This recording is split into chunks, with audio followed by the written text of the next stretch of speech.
Hello students, कैसे हैं आप लोग। बच्चों, लास्ट क्लिप में हमने मैनिपुलेशन, लिस्ट मैनिपुलेशन के बारे में पढ़ा था और इनफैक्ट हमने डिलीटिंग एलिमेंट फ्रॉम लिस्ट पढ़ा था यूजिंग डेल मेथड, राइट। तो डेल मेथड में बच्चों आपने पढ़ा कि एक पर्टिकुलर एलिमेंट को भी डिलीट कर सकता है और एक रेंज ऑफ लिस्ट को, आइटम को भी रिमूव कर सकता है, साथ ही साथ कंप्लीट लिस्ट को भी डिलीट कर सकता है। और मैंने आपको बताया था कि एक बार आपने लिस्ट को कम्प्लीटली डिलीट कर दिया तो you can not use that list again, right. तो जैसे बच्चों अभी देखिए मैंने यहाँ पर एक किया था एग्जाम्पल, ये मैंने डिलीट किया था। देखिए मैंने एक माई नाम से लिस्ट लिया, उसमें एक एलिमेंट रखा 12 और इसे मैंने डेल माई यूज़ किया कंप्लीट लिस्ट को रिमूव, तो it will remove the complete list. और जब मैंने again I am trying to use it then it is showing me an error. क्या कह रहा है run time error, my is not defined, यानी कि मेमोरी में माई नाम का कोई ऑब्जेक्ट एग्जिस्ट ही नहीं करता। तो it is a drawback of the del, और we can say not a drawback.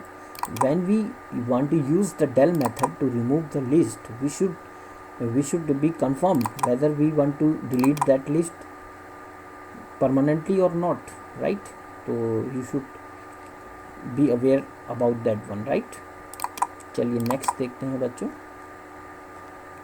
Making true copy of a list. ये थोड़ा सा बच्चों इम्पॉर्टेंट टॉपिक है एग्जाम पॉइंट ऑफ व्यू से, ये आपके एग्जाम में आ भी सकता है। बच्चों, कॉपी का मतलब तो आप समझते ही होंगे, एक लिस्ट के एलिमेंट को दूसरी लिस्ट में कॉपी करना, राइट। इसका मीनिंग तो यही निकलता है। और जनरली हम लोग कॉपी करने के लिए असाइनमेंट ऑपरेटर का यूज़ भी करते हैं, ओके।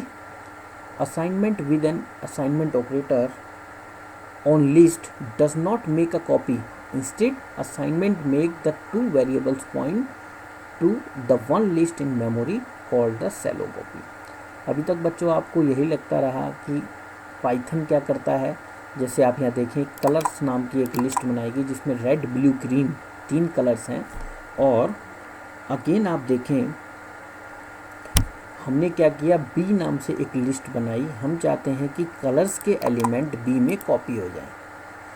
तो आपको तो यही लगता है असाइनमेंट ऑपरेटर लिखने से कि पाइथन क्या करेगा, कलर के जितने भी एलिमेंट्स हैं वो बी को शिफ्ट कर देगा, बट ऐसा नहीं होता। लिखा है ना does not copy the list. तो इनफैक्ट होता क्या है, ये उसको कॉपी करने की बजाय जो आपकी एग्जिस्टिंग लिस्ट है उसी का एक रेफरेंस न्यू लिस्ट के नाम से क्रिएट कर देता है, जो भी आपने नया नाम यूज़ किया।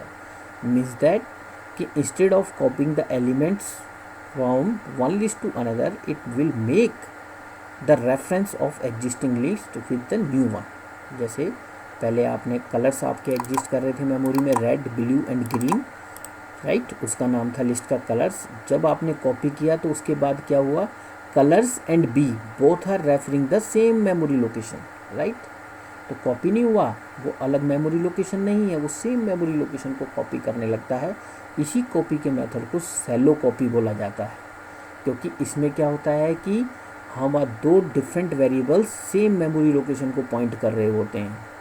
इससे क्या होगा, आप बीच में कोई चेंज कीजिए या कलर से कोई चेंज कीजिए, it will reflect the same elements because both list name are referring the same memory position, right. But आप चाहते हैं कि नहीं सर, मेमोरी में कलर्स एक अलग लिस्ट होनी चाहिए और बी एक सेपरेट पोजीशन पे होना चाहिए। तो उसके लिए हमें बच्चों डीप कॉपी करना होगा। डीप कॉपी क्या होता है, डीप कॉपी वो मेथड होता है जब हम एक लिस्ट के आइटम को दूसरी लिस्ट में कॉपी करते हैं और दोनों लिस्ट मेमोरी में separate position, separate memory location hold करती हैं, तो उसे डीप कॉपिंग कहते हैं, राइट। इसके लिए हम लिस्ट फंक्शन यूज़ करते हैं बच्चों। जैसे यदि मैं इसको इनकेस मैं इसको ऐसे यूज़ करूँ, B equals to list colours, तो इस केस में क्या होगा कि कलर्स को एक कलर्स के एलिमेंट बी में कॉपी हो जाएंगे और B will remain a separate list in memory location.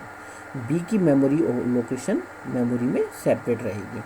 अब आप कलर से एलिमेंट को चेंज कीजिए तो कलर वाले जो मेमोरी के एलिमेंट्स हैं वो रिफ्लेक्ट करेंगे, और बी लिस्ट में in case you make any changes तो it will reflect the memory location of B only, okay.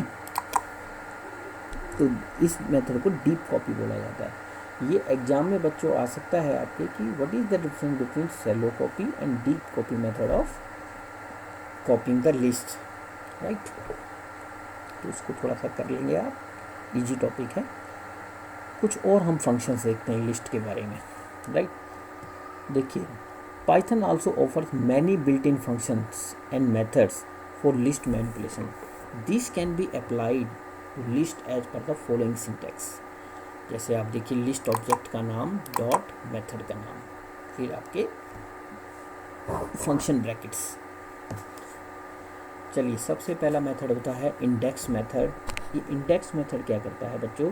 This function returns the index of first matched item from the list. Let suppose आपको list of item यदि दिया गया है और आप चाहते हैं कि कोई एक पर्टिकुलर आइटम जहां मैच करे उसकी इंडेक्स वैल्यू मुझे रिटर्न करे, तो आप लोग इंडेक्स मेथड यूज़ कर सकते हैं। बट याद रहे, इसमें फर्स्ट मैच, मान लीजिए उसका रिपीटिशन एक से ज़्यादा बार हुआ है, तो जिस पोजीशन पर वो सबसे पहले मैच करेगा उसी की इंडेक्स वैल्यू रिटर्न करेगा, राइट। जैसे आप देखें, यहाँ मैंने लिखा मेरी लिस्ट है L1, उसमें 13, 18, 11, 16, 18 अगेन 14 ये एलिमेंट्स हैं, राइट। और मैं चाहता हूँ कि मुझे उस इंडेक्स वैल्यू रिटर्न करे जिस वैल्यू का जो वैल्यू 18 है उसका इंडेक्स वैल्यू रिटर्न करे।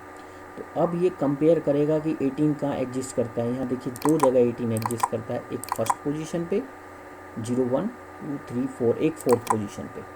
तो लेकिन ये क्या करेगा बच्चों, जो फर्स्ट अकरेंस है ये वाला, इसका इंडेक्स वैल्यू रिटर्न करेगा, डेट इज 1। Okay, right. तो ये इंडेक्स मेथड होता है जो किसी भी आइटम का इंडेक्स रिटर्न करता है। अपेंड मेथड बच्चों हम लोग पढ़ ही चुके थे शुरू में, राइट। अपेंड नया लिस्ट नहीं क्रिएट करता है, बल्कि लास्ट में एलिमेंट को ऐड कर देता है।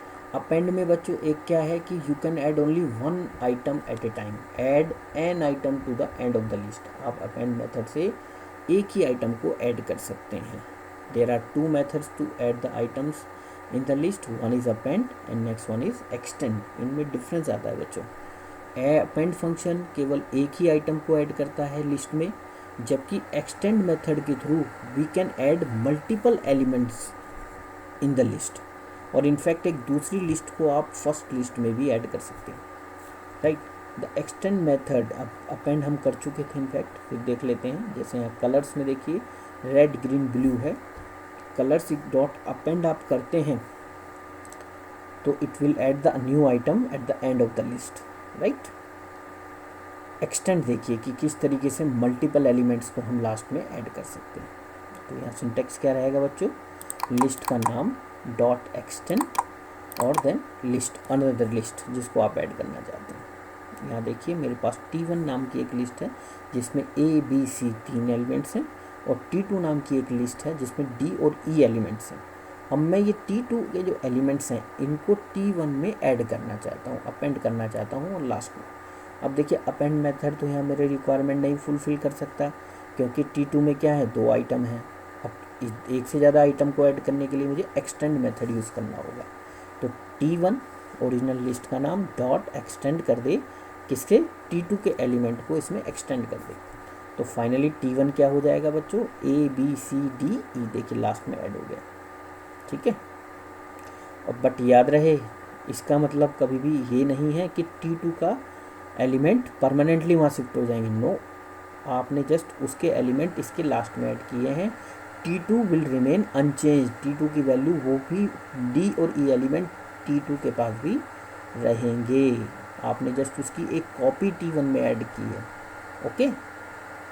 तो अपेंड में और एक्सटेंड में डिफरेंस यही है बच्चों कि append method can add one item at a time, whereas extend methods can add multiple items of a list in another list, right, at a time. एक और फंक्शन देखिए बच्चों, इंसर्ट मेथड। इंसर्ट नाम से ही पता चल रहा है, एक नया आइटम इंसर्ट करता है। अब आप बोलेंगे सर अपेंड और एक्सटेंड मेथड भी तो इंसर्ट ही करते हैं, तो इंसर्ट मेथड में और इनमें क्या डिफरेंस हुआ बच्चों? अपेंड और एक्सटेंड क्या करते थे, दोनों ही केस में, चाहे वन आइटम हो या मल्टी